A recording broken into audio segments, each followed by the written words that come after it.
Hey, George, it's Suzanne here at KZOZ. How's it going? We're sneaking by. Nice. Hey, you probably see a bazillion faces over the years, but I actually met you out here in Paso Robles at the California Mid-State Fair a handful of years back with some winners from this exact radio station here at KZOZ.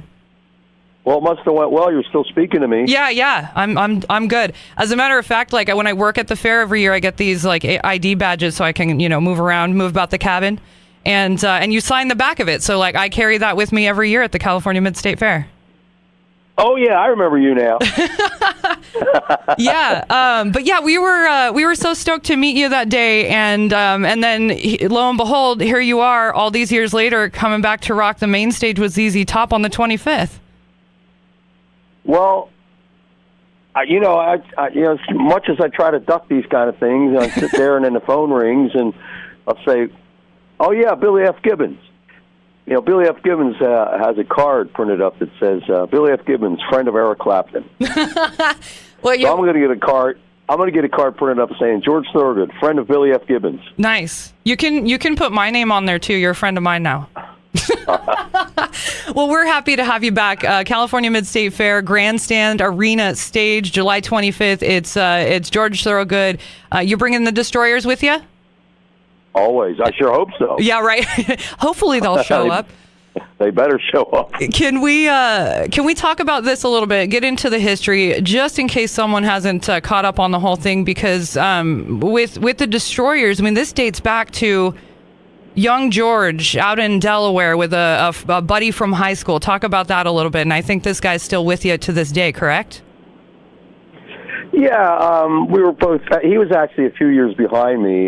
His brother and I went to the same school. Gotcha. And quite naturally, we hung out a lot. And Jeff, who was a few years younger than us, was kind of tagged along with us. And his brother turned him on to really super music at an early age. The best music that was happening at the time: the Allman Brothers, Johnny Winter, the Mothers of Invention, things like that. And so he was very well educated in things, but he had little or no experience as a musician.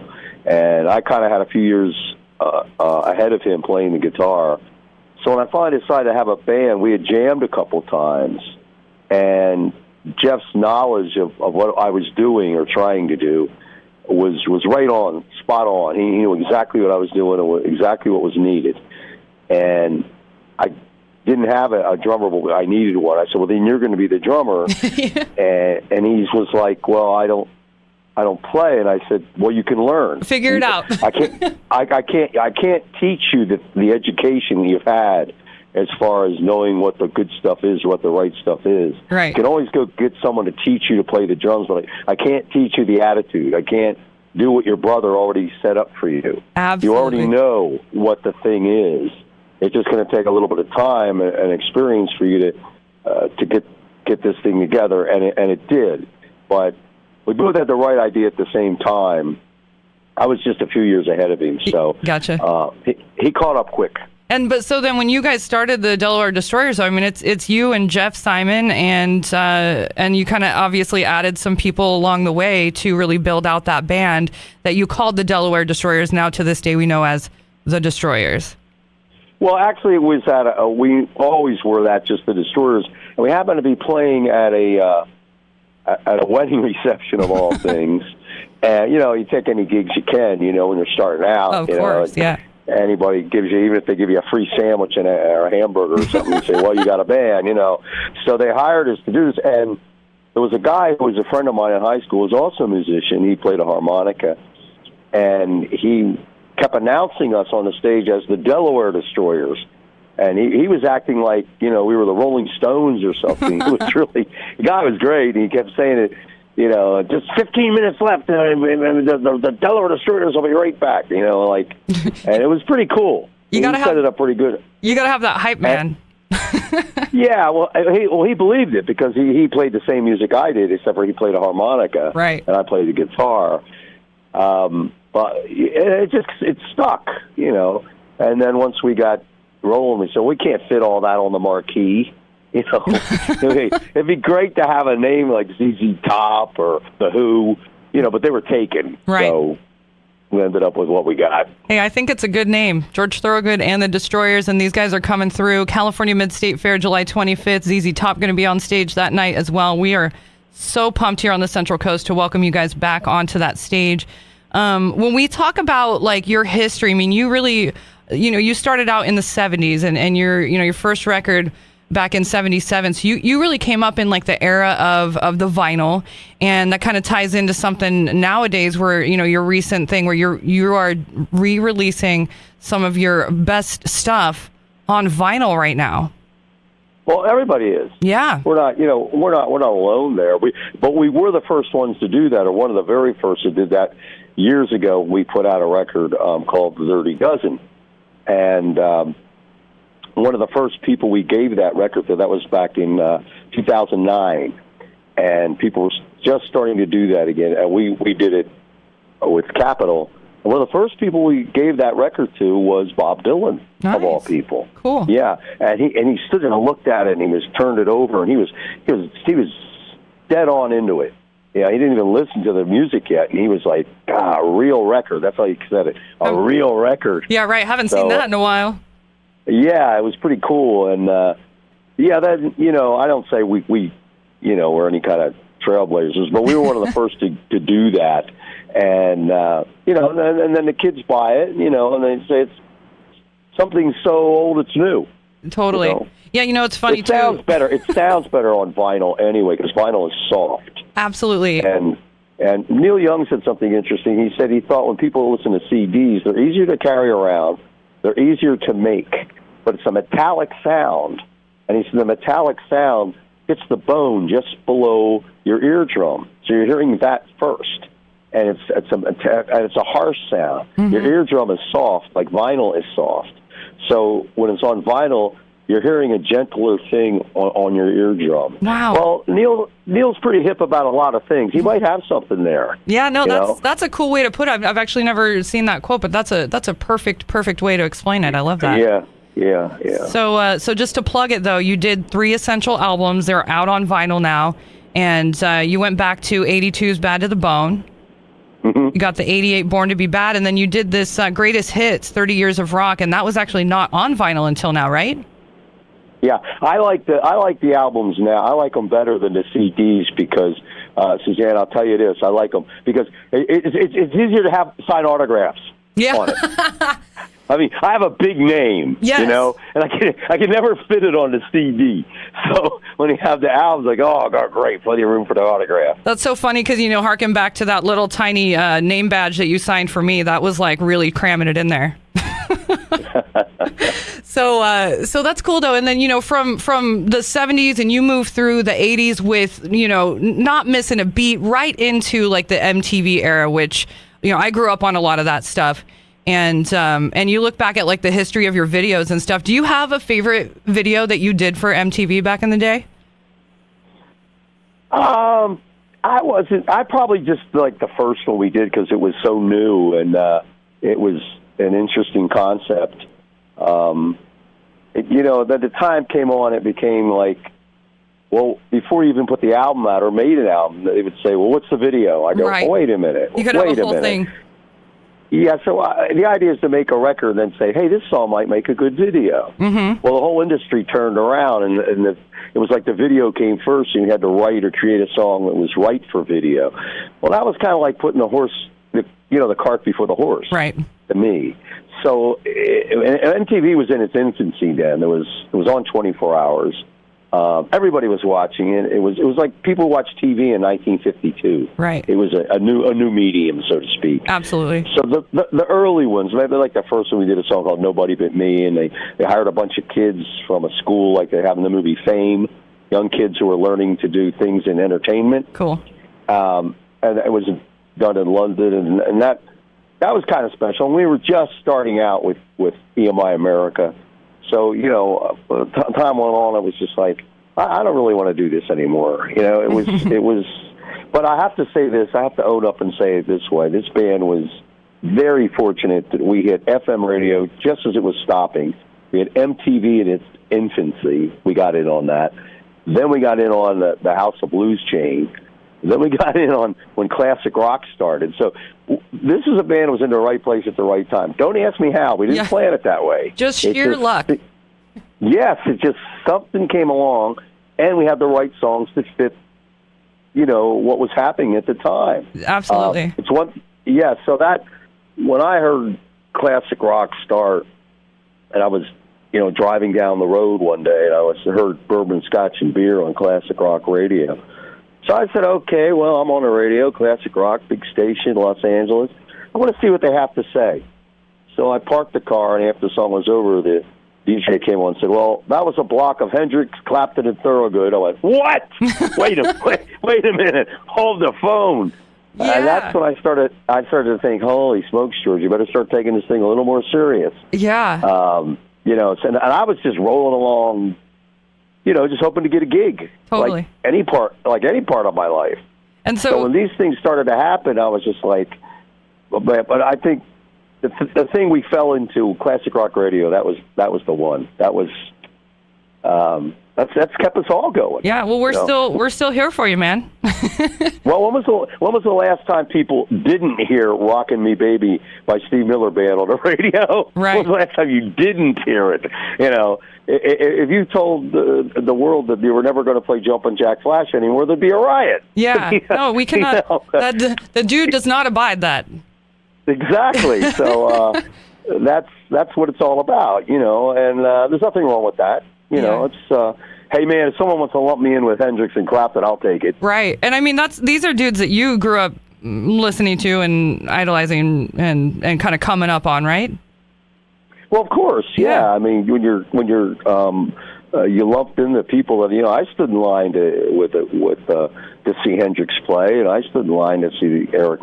We'd get there real early, like 2 or 3 in the afternoon, just stand next to the club, and so we could see, Eric Clapton pull up, and what kind of clothes was he wearing, right. or Jimi Hendrix would come in, and he'd have these wild clothes on, and about 40 women with him, He's this bad guitar. Well, we were fans too, that did all that.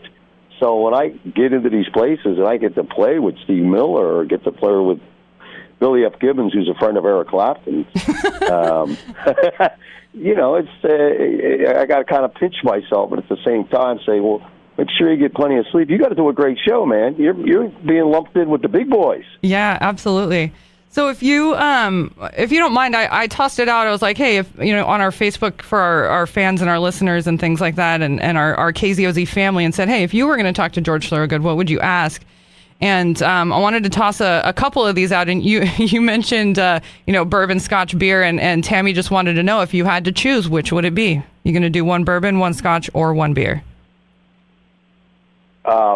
You mean the song? Or just, itself? I think she's leading you toward, like, which one do you want to drink? I'd advise everybody to stay away from all 3 of them. Just listen to the song. Okay. That was a fun one. It's also like Kyle, he says, can I have a drink with you? And I just thought it was funny. Evan replied, he drinks alone. So I think we kind of answered that one. But this one was cool. And this is from John Rohde. And he wanted to know what you learned from Hound Dog Taylor when you were a roadie for him in the early 70s. Well, let's just set that straight. I was never a roadie for him. Okay, good. I was a big fan. Fact checking. Yeah. So I was fortunate enough to play opening for Hound Dog when I was a solo act. Cool. And they took a shine to me. Is that when you were doing? Sorry to interrupt you there. Just you started out doing solo kind of acoustic stuff, correct? Yes. Okay, so correct. This is like in those days. Yes. Okay. And I had seen Hound Dog play a year before, but only like one song at a festival. And this was my first upfront, encounter with this act. And they absolutely blew me away. They were like the blues version of The Who. Nice. Oh my God, the loud. Power and the... But good and loud. Yeah, Suzanne. no, exactly. Not like, like loud. It's like, I can't stand that. Yeah, they were loud, yes. But these people, they drew as much as Muddy Waters or Howling Wolf or anybody. Awesome. And so when I was watching them, what I learned from them was, like I was saying, listen, George, you're never going to be able to make people forget Miles Davis as a musician. As far as a songwriter goes, there's only one Bob Dylan. So when I saw what Hound Dog did, and then Jeff showed up, I said, we're going to have a band like this. And he also taught me, he said, watch Hound Dog. Look what he's doing. Look how much fun he's having. Mm-hmm. He's having so much fun. And look how much fun people are having watching him. It wasn't like the usual people sitting there in a temple watching a great blues god, right. you know, like they did in those days. And most of the people that came to see Hound Dog Taylor were young people. 18, 19, 20, 21 years old. And more than half of them were girls. Not women, girls. And they freaked out over the guy. And they never had to do a thing. When he came back to Boston area, they would just put an ad in the paper that would say, "The Return of the Dog." Nice. Now, that's a legend. Right there. Absolutely. And his style was so close to mine, or vice versa. I said, see, you don't have to be a musical genius to make it, to be successful. What you got to do is have something people enjoy and want to see. Even if you're not, a Rhodes Scholar in music, or you went to Berkeley School of Jazz or something. Totally. And I learned that off of those guys when I watched them play. And I don't think anybody enjoyed being on stage as much as Alan. He'd walk into a club, and he'd walk in, and you could hear people in the crowd going, "Hound Dog, Hound Dog, Hound Dog." And his two guys in his band would go right to the bar, and Hound Dog would go right to the bandstand immediately. He still have his overcoat on. That is so cool. That's yeah. Here's cool. a guy that's never late for work. Yeah, right. And it's cool that, you coming up and seeing someone like that, and just, it's cool. And for fans, when you're on the stage and you're enjoying yourself, we reciprocate that. It's all love when stuff like that's going down on stage. And I think you bring that, you and the Destroyers there. We're talking with George Thorogood. Just a couple minutes left here. I wanted to let you know we are we're doing this thing with our KZOZ family here called the KZOZ Front Row Boogie. And we're giving away front row tickets to see you guys at the California Mid-State Fair on July 25th. We're bringing everyone down to our farmers market event here in San Luis Obispo next week. And we are making them do like a freeze dance game. So, music's on, they dance, music's off, they freeze. Mm-hmm. But I wanted to ask you about this, like any tips or tricks for the KZOZ Front Row Boogie for our KZOZ fam here? Or maybe what's your go-to dance move? The song you want to play for whatever occasion that needs to be heard for, the situation you just talked about. Yeah. Or anything. The song you got to play is a song called Taylor's Rock by Hound Dog Taylor and the House Rockers. Write this down, Taylor's Rock. I am totally writing it down right now. Your life will not be the same after you hear it. That's rad. We will definitely put that in our playlist at the Front Row Boogie. That's awesome. Thank you for that. You got it. Let me ask you one more before you go, because I just can't stop talking. Tell us something that got you into trouble when you were growing up. I'm sorry? Tell us a little fun fact about something that got you into trouble when you were growing up, because I know we all know you are bad to the bone. My parents are fond of saying this is the only kid we have who's never given us any trouble. the only trouble I got when I was a kid was they were always, well, not always, but sending me home to get a haircut. Because it was in conservative Delaware, and, I wanted to look like one of the Rolling Stones, Every kid did, Absolutely. So that was really the only trouble I got, really. And that really wasn't trouble. That was just more of an attitude and a cosmetic thing. And right. I'd say, look, man, I don't want to look like Dobie Gillis, man. I want to look like Keith Richards. Come on. Absolutely. Is that such a big deal? And that was, gym teachers didn't like me, man. Yeah. They didn't go for my act at all. Yeah. Awesome. Well, hey, I hate to disappoint you. Now you want to talk about trouble? You talk to my two older brothers. There we go. They're the guys to talk. There's the guys to talk to. Hey, you want to throw them under the bus? I'm here, man. Yeah. Well, Anyway, that was George Thorogood hanging out with us here at KZOZ. Really appreciate you spending some time with us. And, we got a little carried away with the conversation, but I did want to mention, you just put out your first solo album ever last year, Party of One. Are we going to hear some of that on stage at the fair as well? Absolutely not. When I get there, it's going to be a full-on rock. Rock and roll never sleeps. It just passes out. Right on, man. Well, we're looking forward to it. We'll see you on the 25th, George. Our pleasure. Bye-bye. All right, bye. Bye-bye.